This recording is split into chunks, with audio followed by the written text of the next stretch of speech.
Ladies and gentlemen, boys, aliens, whatever you identify in this wonderful, beautiful world,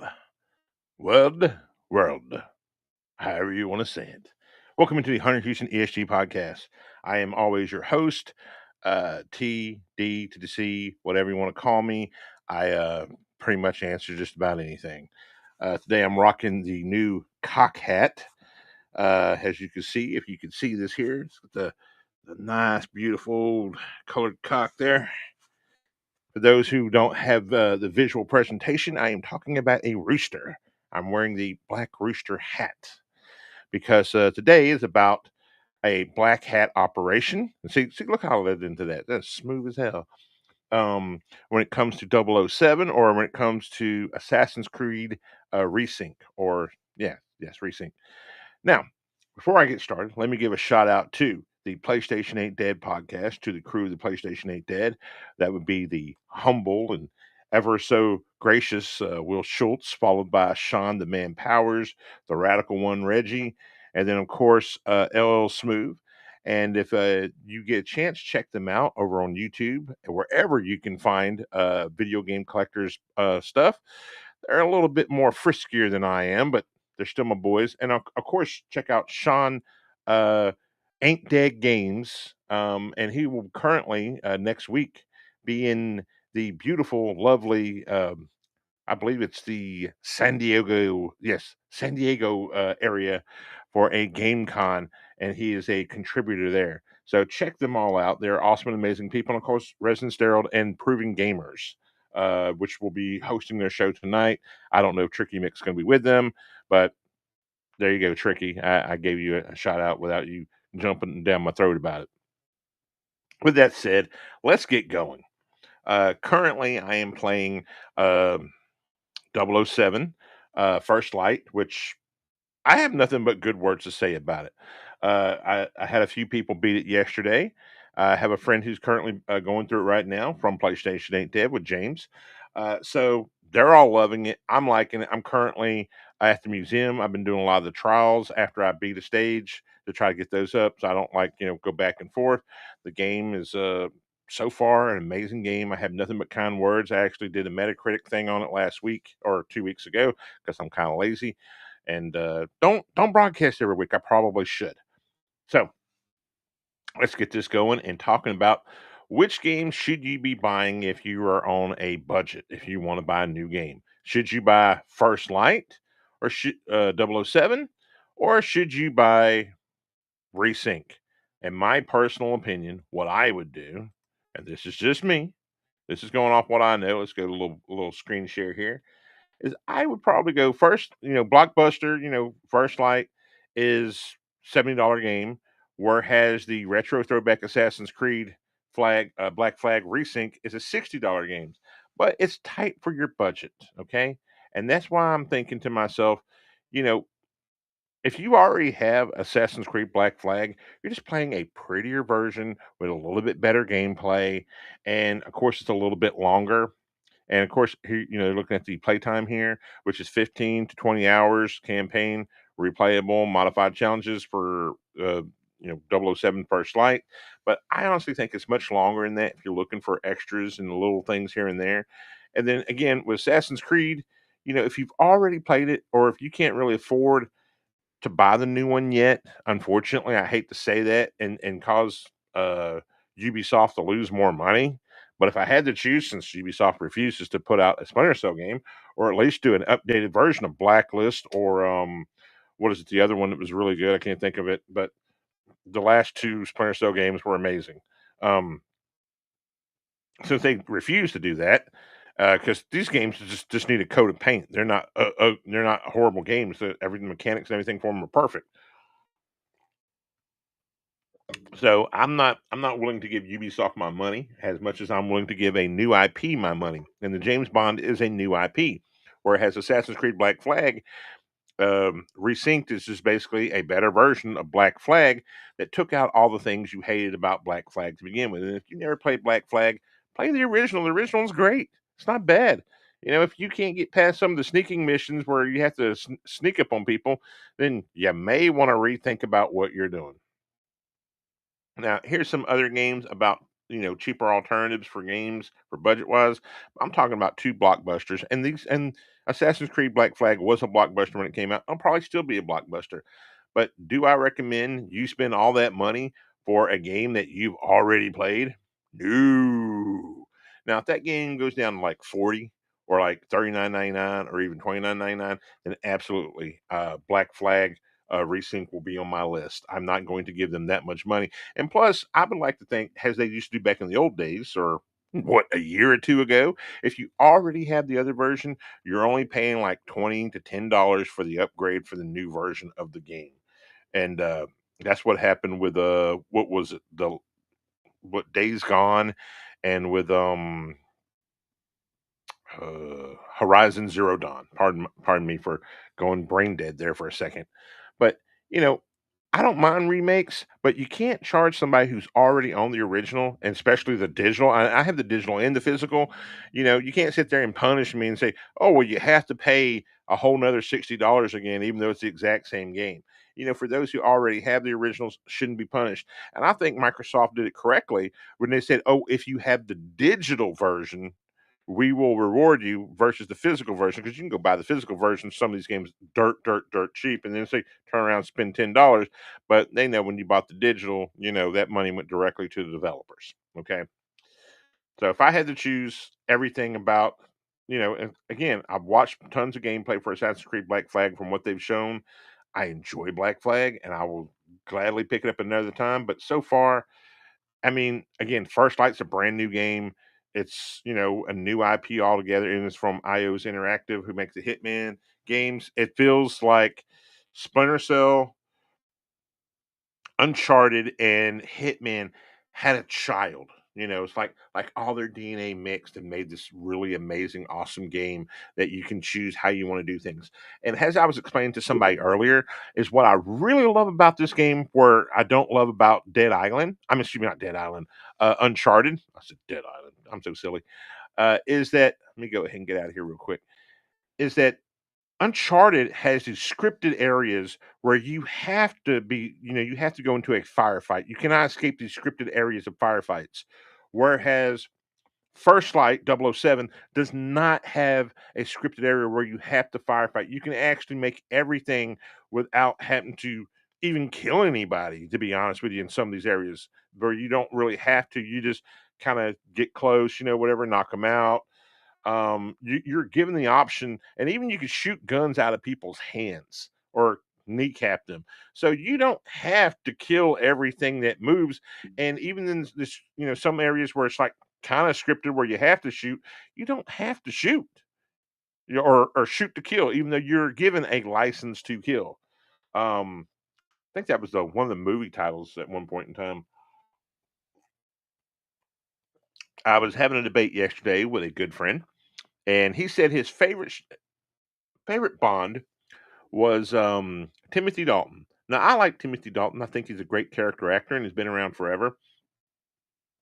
But to me, the very best, of course, will always be Sir um, Sean Connery. I don't know if he's got a sir. I'm just going to call him Sir Sean Connery because he's a Scot, and Scots demand those respects. I know how some of the British may feel about that, but hey, a Scot's a Scot, and there's not very many Scotsmen left. Same thing with the Irish. So I will always say Sean Connery, followed by probably Roger Moore, then Pierce Bronson, then Timothy Dalton.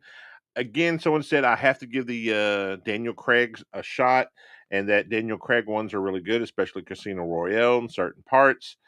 And it's like, I don't know, it's just hard to accept a blonde bomb. I mean, a blonde Bond 007. And I think some of the movies, from what I've heard, like there's like two out of the ones that he did were kind of like and then some of the other ones were like super good.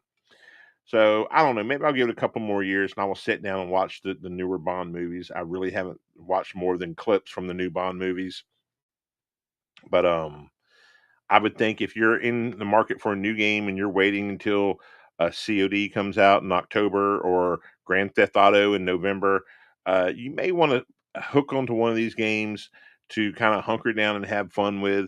And the replay value of both of them are going to be really good, depending upon what you see as replay value. To me, replay value is I can cut you off, come back to you, and re-enjoy the game. And what I love about First Light is First Light gives you the option, like again, to how to handle each and every stage. You can either hand it stealthily, you could be aggressive, you can use gadgets, you could use persuasion, and the power of persuasion or bluff or threaten, it really does make a difference. It adds this old school RPG element to it. Back when you used to play these old school RPGs, and then if you had certain amount of you're charismatic or a certain amount of whatever trait, you could bluff your way or charm your way into having people do stuff for you. And I think that 007 First Light does such a great job of that.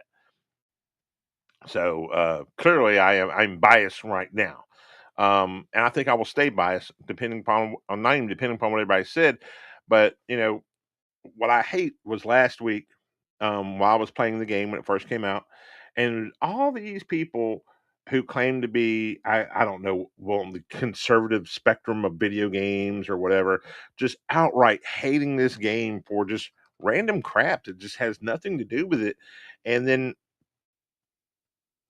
they did not play it. It's like, oh, this is what I was told or whatever. Dude, same when it comes to video games and when it comes to movies, you have to somewhat have somebody go and experience them within that realm, and then basically say, "Hey, to an extent, this is why this sucks," rather than saying, "Trust me, bro, it sucks." Because hating for the sake of hating. I told somebody, it's an old theory, it's the honest theory too, is that be careful when fighting demons like you used to become one. So be careful when hating on an IP or saying everything is woke or progressive 24/7 when it's really not, and you just move the meter so far to one side, you can't just see it's like it's just art, it's just work.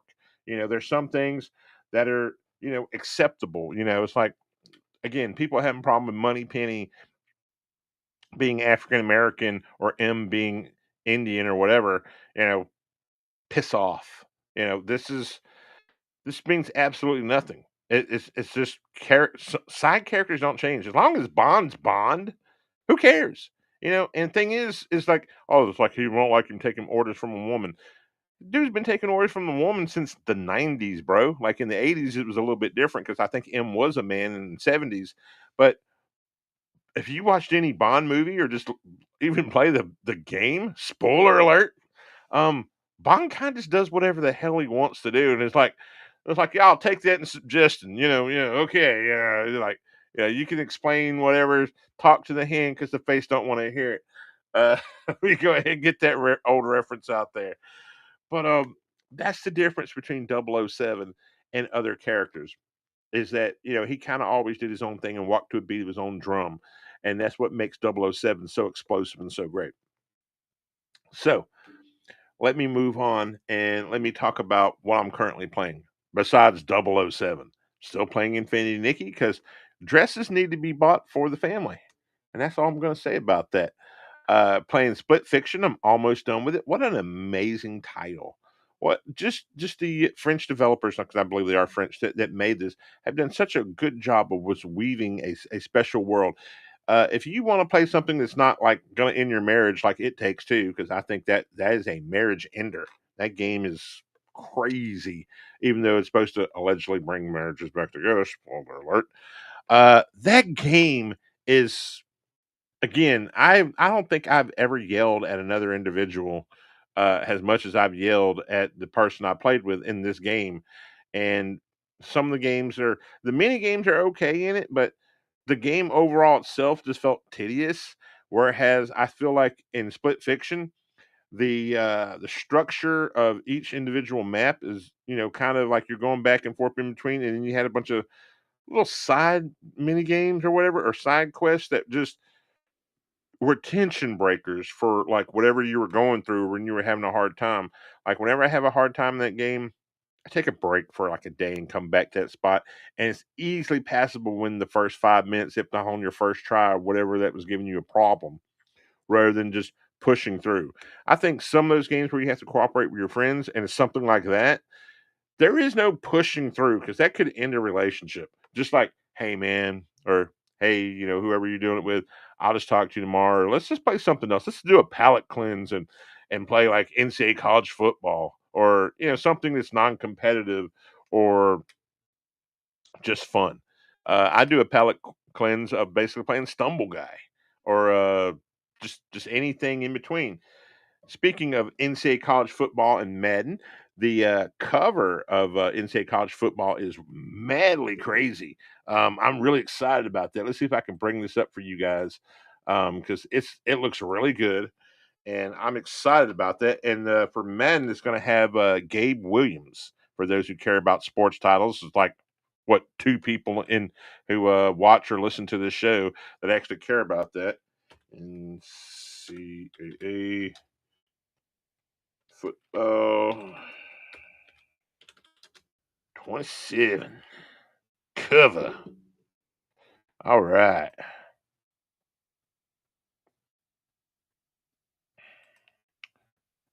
It's going to have a lot of different people on it. And of course, let's go to the images. Let me bring that up here for you people. For the people in the back. All right. Now look at this. So this is who's going to be on. It's going to have a coach. It's going to have all these people on it, and maybe it may have a certain number ones. And then here's the one with Madden, which has Gabe Williams from Chicago Bears, and then NCAA at the bottom. But it looks amazing. It looks cool. I can't wait for it. Yes, I do college football every year because, again, I'm a sucker for the Roman Greek sports, and give them a circus and bread, and they'll forget their troubles. And I am probably one of those suckers that will forget his troubles. But it's currently, I think it's getting ready to be able to be pre-ordered.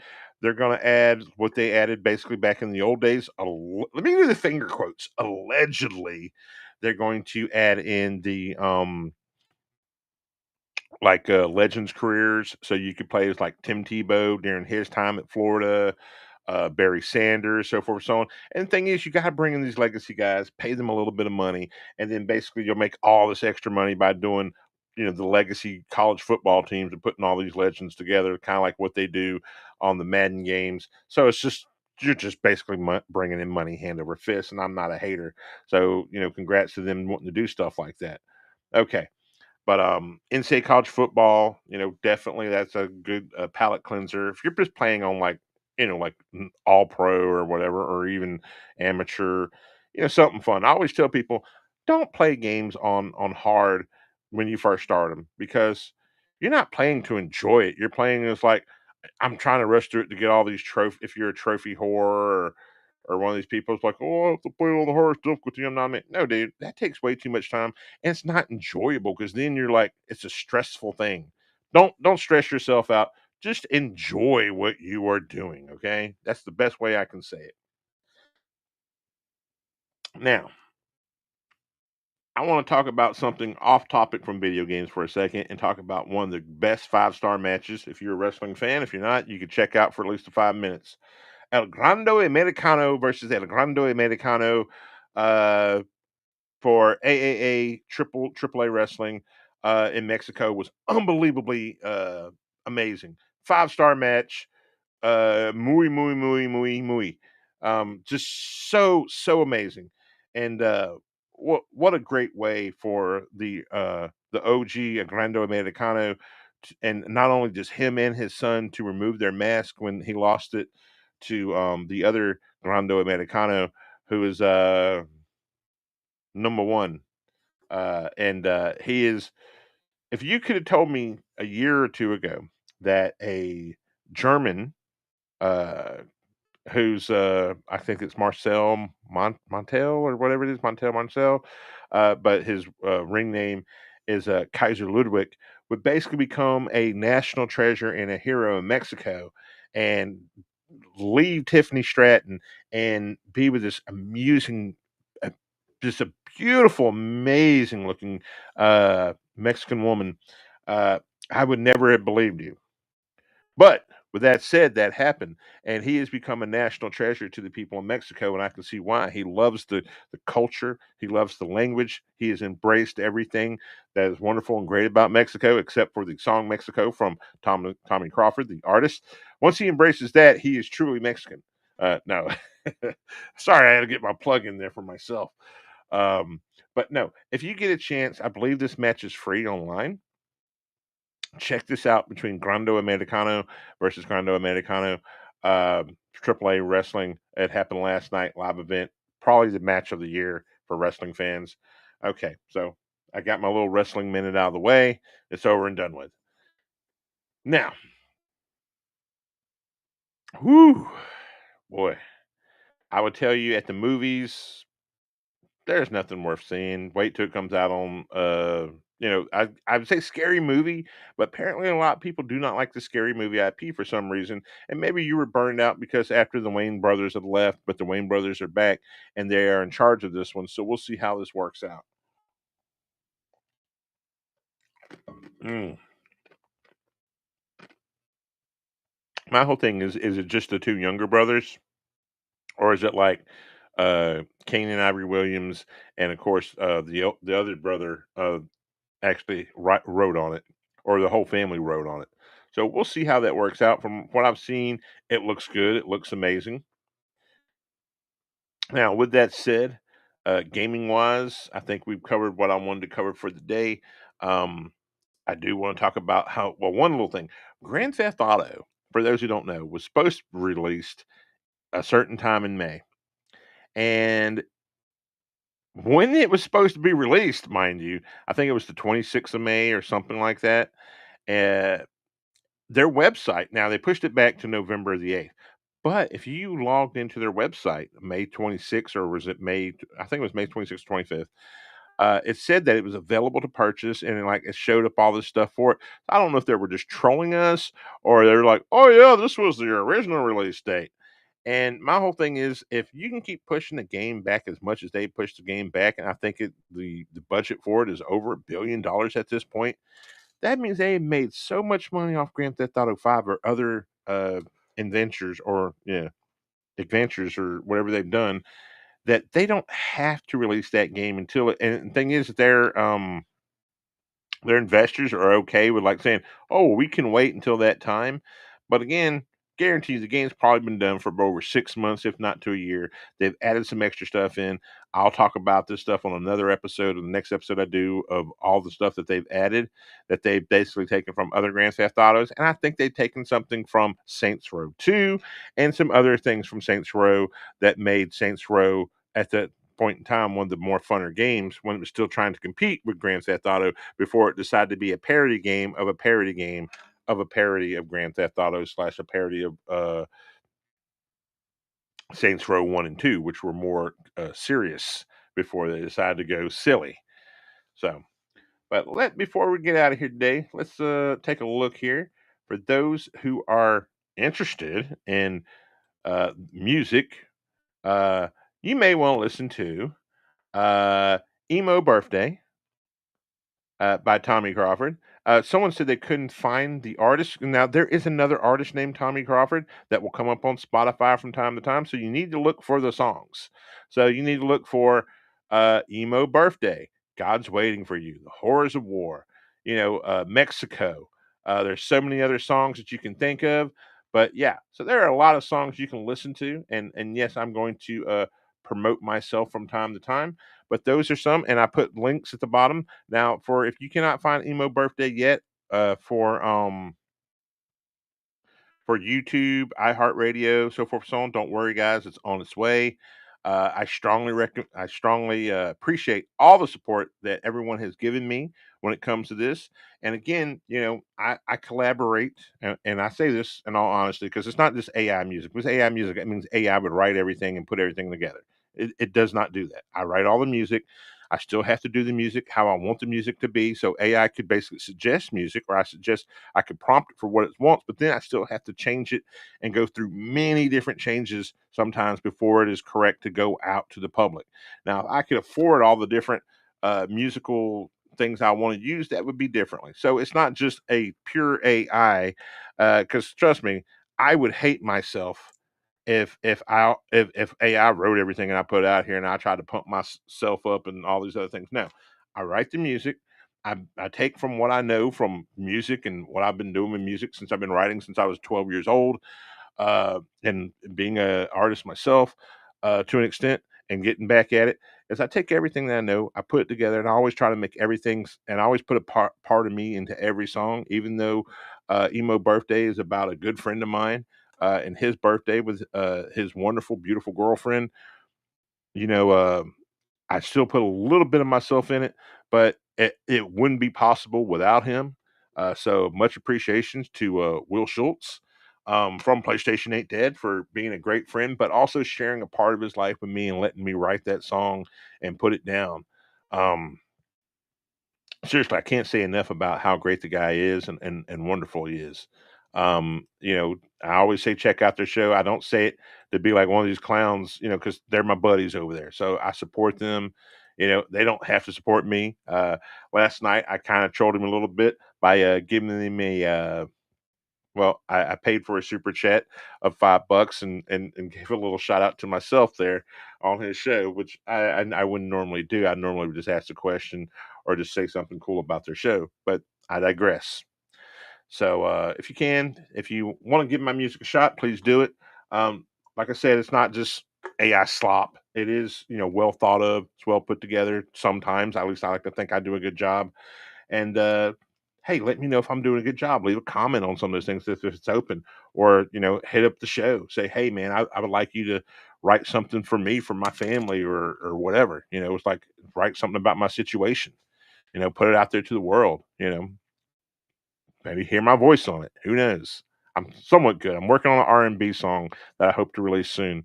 Um, I love R&B. I've always loved R&B, so that'll be a different thing. I consider myself an artist, not just like I paint myself in one box as a country western artist or a 80s artist or whatever you want to call it. Or I just make music for myself, and if other people like it, wonderful. If not, hey man, it is what it is, brother.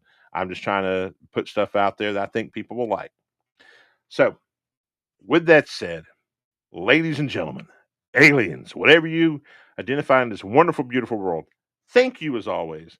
If you enjoy the show, please like, share, subscribe, and to all my friends, that I mentioned here, support their show, support their work. Definitely, if you haven't subscribed to Ain't Dead Games yet, please subscribe to that. Sean is doing amazing work for PlayStation 8 Dead. He's doing just amazing work in general. He is a social creature. He is this butterfly of awesomeness and punk rock and roll, and everything it stands for. I mean, definitely give him a follow and a like if you're into those kind of things. So, thank you so much. Please have a safe, wonderful, and amazing week. Peace out. Thank you guys.